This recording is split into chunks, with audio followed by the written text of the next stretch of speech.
Most people identify abuse by its loudest roars, the screaming matches, the overt threats, or the physical violence. But there is a quieter, far more insidious shadow that destroys lives from the inside out: marginal abuse. Marginal abuse is the systematic erosion of a person's dignity through low-grade, constant, and borderline invisible behaviors. It operates at the margins of social acceptability. It is the backhanded compliment disguised as advice. It is the chronic, quiet exclusion from family decisions. It is the weaponized sigh when you express an opinion. It is a slow drop of poison in an otherwise clean glass of water. Because it is so subtle, it leaves no obvious evidence, making it the perfect crime against the human spirit. Living under the weight of marginal abuse is like enduring 1,000 paper cuts. It doesn't kill you instantly, but you bleed out slowly over years. The psychological impact on the victim is profound and debilitating. Phase 1: hypervigilance. The victim's nervous system stays trapped in a perpetual state of high alert. They constantly read the room, scan faces, and analyze tone, desperately trying to predict the next cold shoulder. Phase 2: self-doubt and invalidation. Because the abuse is subtle, victims begin to police their own sanity. They ask themselves, am I being too sensitive? Did they really mean it that way?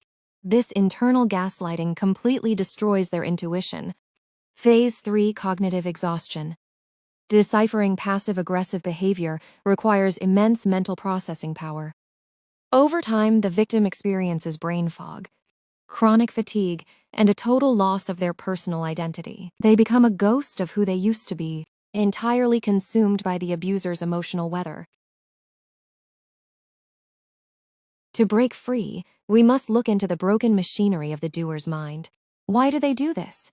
It falls into two distinct psychological categories: the conscious strategists and the unconscious projectors.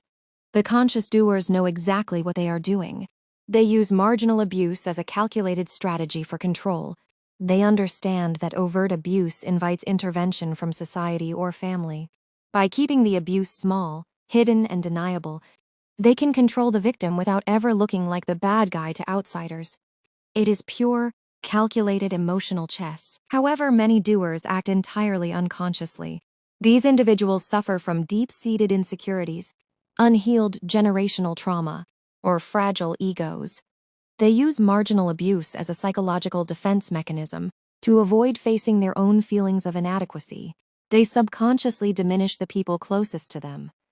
By subtly knocking you down a peg, their fragile ego feels temporarily safe, stable, and superior. They truly believe they're the victims, completely blind to the trail of emotional destruction they leave behind.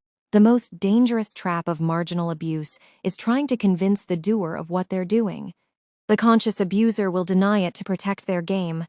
The unconscious abuser will deny it to protect their ego. Your healing cannot depend on their confession. To reclaim your life from the margins, you must implement 3 psychological boundaries. 1. Document the reality. Stop debating the intent and write down the facts. Seeing the patterns on paper breaks the spell of self-doubt. 2. Refuse the bait when they deliver a passive-aggressive remark.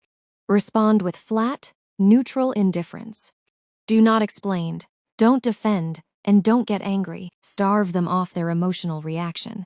3. Step out of the frame. Realize that their behavior is a reflection of their internal sickness, not your value. Walk away from the margins and place yourself back at the center of your own life. You are not crazy. You are not too sensitive. And you do not have to live your life walking on eggshells. Step into the light of your own truth and let their shadows fade away.